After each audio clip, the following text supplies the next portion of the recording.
দেখছেন বিস club biscuit presents প্রবাস কণ্ঠ প্রাইম নিউজ।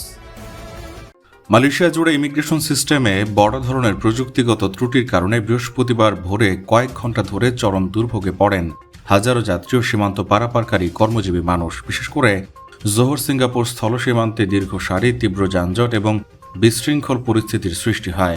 স্থানীয় সংবাদ মাধ্যম দ্য স্টার জানায়, ভোর 4:30 থেকে সকাল 9:30 পর্যন্ত মালয়েশিয়ার ইমিগ্রেশন বিভাগের কম্পিউটার ভিত্তিক সব সিস্টেম অচল হয়ে পড়ে। ফলে দেশটির বিভিন্ন ইমিগ্রেশন চেক পয়েন্টে কর্মকর্তাদের হাতে কলমে পাসপোর্ট যাচাই ও যাত্রী ছাড়পত্র দিতে হয়। সবচেয়ে বেশি ভোগান্তি হয় জোহরের দুই প্রধান স্থল সীমান্ত চেক পয়েন্টে, সুলতান ইস্কান্দার বিল্ডিং এবং সুলতান আবু বকর কমপ্লেক্স। এই দুই সীমান্ত পথে প্রতিদিন হাজারো মালয়েশিয়া নাগরিক সিঙ্গাপুরে কর্মস্থলে যাওয়ার জন্য ব্যবহার করেন। মালয়েশিয়ায় থাকেন, আন্তর্জাতিক কর্মপরিবেশে স্মার্ট ও সফল ক্যারিয়ার করতে প্রস্তুত, তবে আপনাকে খুঁজছে প্রাণ মালয়েশিয়া। সমগ্র মালয়েশিয়া জুড়ে বিভিন্ন পদে আপনি হতে পারেন আমাদের পরবর্তী টিম মেম্বার। আপডেটেড সিভি সহ হোয়াটসঅ্যাপ করুন এই নম্বরে।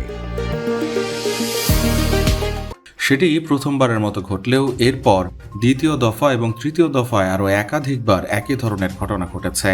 গতকাল এবং আজ শুক্রবার মিলিয়েও একাধিকবার বিকল হয়েছে মালয়েশিয়ার ইমিগ্রেশন সিস্টেম। স্বরাষ্ট্র মন্ত্রণালয় জানায়, অত্যন্ত ব্যস্ত সময়ে বিপুল সংখ্যক কর্মজীবী মানুষ সিঙ্গাপুর প্রবেশের জন্য সীমান্তে ভিড় করেন। পরিস্থিতি সামাল দিতে ইমিগ্রেশন বিভাগের সব কর্মীকে ম্যানুয়াল কাউন্টারের দায়িত্ব পালন করতে হয়। মালয়েশিয়ার ইমিগ্রেশন বিভাগের মহাপরিচালক জাকারিয়া শাবান জানান, সকাল 5টা থেকে 8:45 পর্যন্ত ডাটা সেন্টারের প্রযুক্তিগত সমস্যার কারণে এই বিভ্রাট ঘটে। পরে মেরামত কাজ শেষ হলে সিস্টেম আবার সচল হয়। তিনি বলেন, সিস্টেমটি হ্যাক হয়নি, প্রায় 30 বছর পুরনো একটি ব্যবস্থা নিয়ে চলছে এটি, তাই মাঝে মধ্যে সমস্যা দেখা দিচ্ছে।